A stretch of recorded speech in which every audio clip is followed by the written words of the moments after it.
The Psychopath Maid Chapter 1. In Nigeria, there lived two close friends, Mr. Osiro and Mr. Osasu. They both resided in Edo State and were family men with dreams and goals they sought to achieve.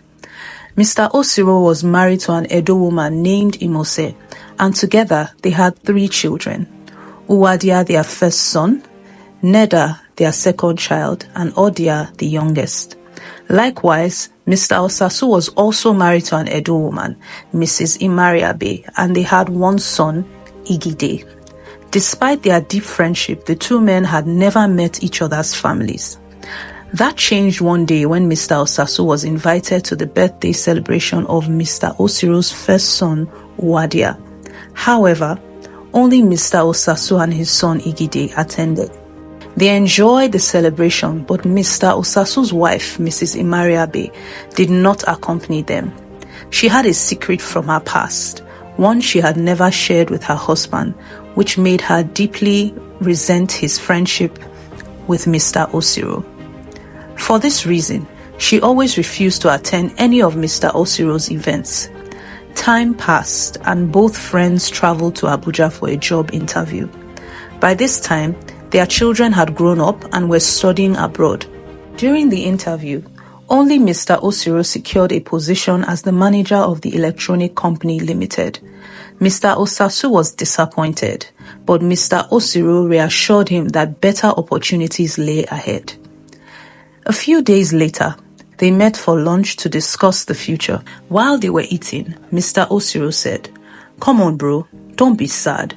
You'll definitely get a better job. You're one of the most talented people I've ever met." Mr. Osasu responded, "My brother, are you sure about that?" Mr. Osiro replied, "Of course, you're a brilliant man and it won't be long before you find something even better. Just don't give up." Mr. Osasu replied again, "Oh well, if you say so, then let's celebrate." Mr. Osiro responded again, "That's more like it." Days passed and they both returned home to Benin City, where their wives welcomed them warmly with delicious meals. The next morning, Mr. Osasu resumed work as the CEO of his very own supermarket.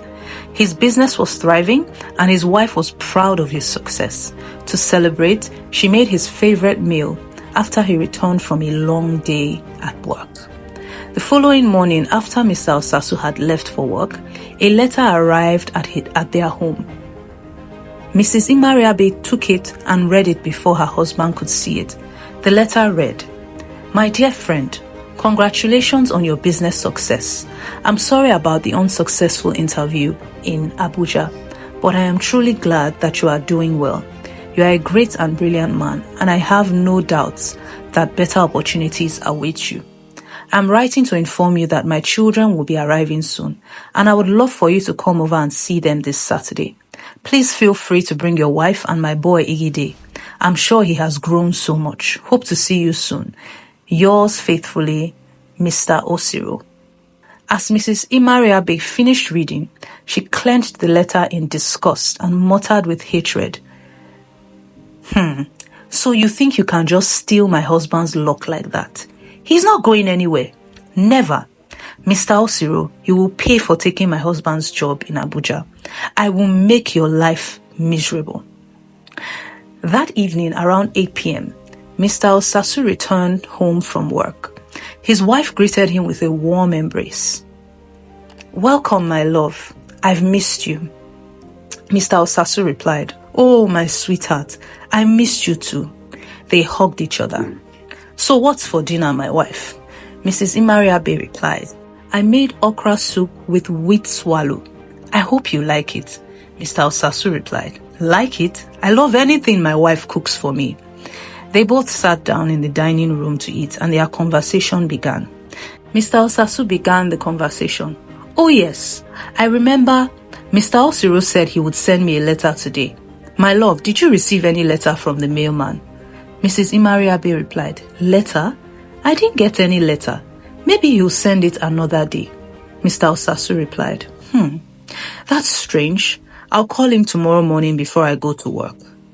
And Mrs. Imariabe replied again, "Is there any need for that? You two have been seeing each other so often. Relax. I'm sure you'll get the letter eventually. Maybe even tomorrow. Mr. Osasu calmed down a bit and said, You are right. I should calm down. Mrs. Imariabe replied, Besides, you've barely spent any time with me. It's always work and friends. Work and friends. Mr. Osasu replied, I'm sorry, my beautiful wife. I never knew you felt that way. You know what? I'll spend more time with you from now on. Mrs. Imariabe responded with joy. Now I feel better. Let's just enjoy our food, please. Mr. Osasu responded. Oh, that reminds me. There's good news. Guess what? His wife replied, I'm not good at guessing. Just tell me. Mr. Osasu said, Our son Igide is coming home in 2 weeks. Mrs. Imariabe screamed with joy. Oh, wow. That's wonderful news. I'm so happy. Mr. Osasu replied, I know, right? I'm excited too. Let's finish our food. They both rejoiced over the news, finished their dinner, and went to bed preparing for the days ahead.